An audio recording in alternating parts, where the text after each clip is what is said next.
This is Open Line on the VOCM Big Land FM radio network. And we are back. We're going now to Terry. You're on the air. Hello, Terry. Hi, good morning, Linda. How are you doing this morning? Good. How are you? I'm doing good, thank you. I'm calling to talk about the wind turbines. Yeah. And actually to remind people about the deadline of March the 20th for feedback for the WEGH2 wind turbine development on the Port-au-Port Peninsula. And that's the environmental assessment, is it?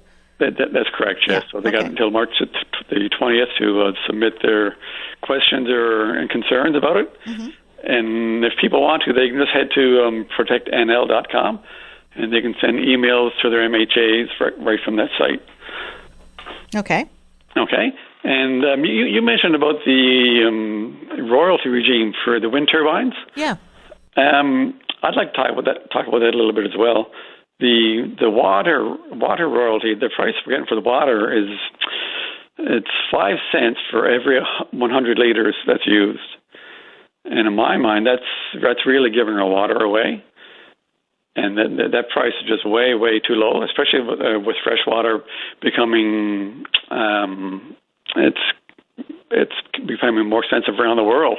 So what is that much water being used for? Is that part of the hydrogen production side of things? Yes, it is. That's where they're going to convert the water to hydrogen. Mm-hmm. So they're going to break the molecule down.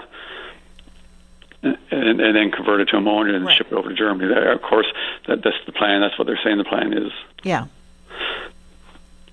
And also the price for the land rent.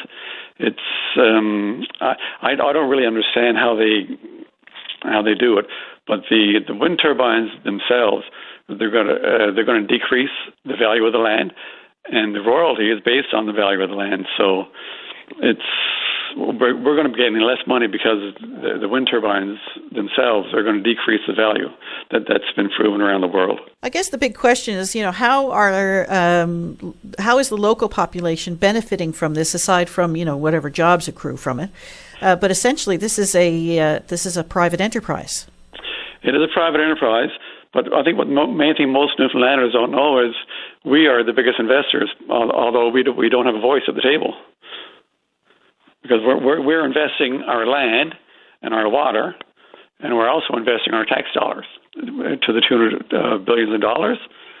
So when you look at the big picture, we are the largest investors, and we don't have a voice at the table, and we aren't the main beneficiary because, as you know, the business people they want to make the most money, so they will make the most money even though we are the biggest investors, and that is just not right. That's just giving our resources away again, and it almost reminds me of Churchill Falls.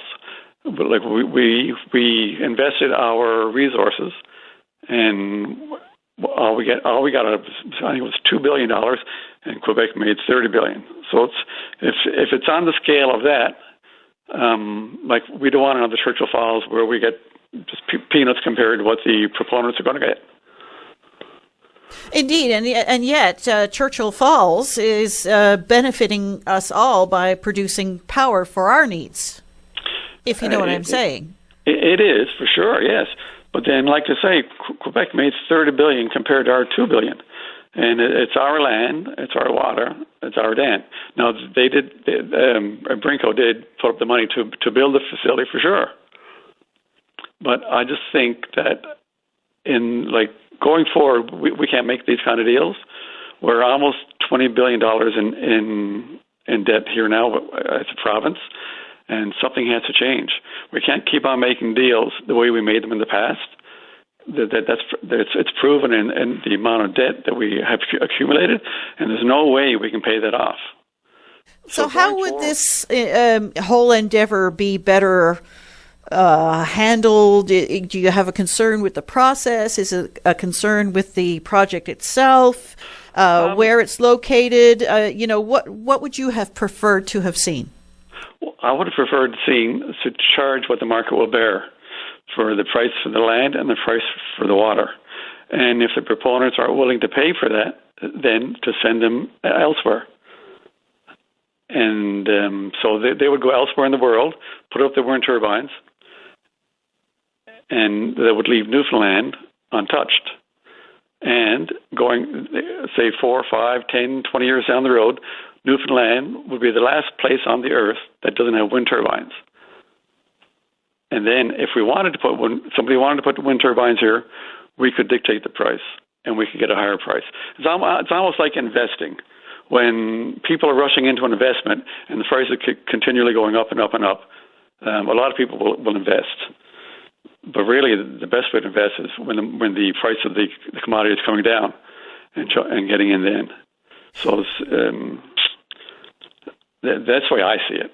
We took a call yesterday from a gentleman in Ramia who says, they have wind turbines in their community, and he doesn't see a real problem with that. Now, the number is far less than what's being proposed on the Port-au-Port Peninsula. 5 or 6, and they're about 120 feet high, I think. Yeah.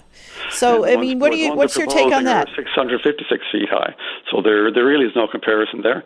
And the quantity they're proposing, I think it's nearing 1,000 now. This is only the first phase. So how many thousands of wind turbines are we expecting here on the island of Newfoundland and for our offshore? And how is that going to affect our inshore fishery?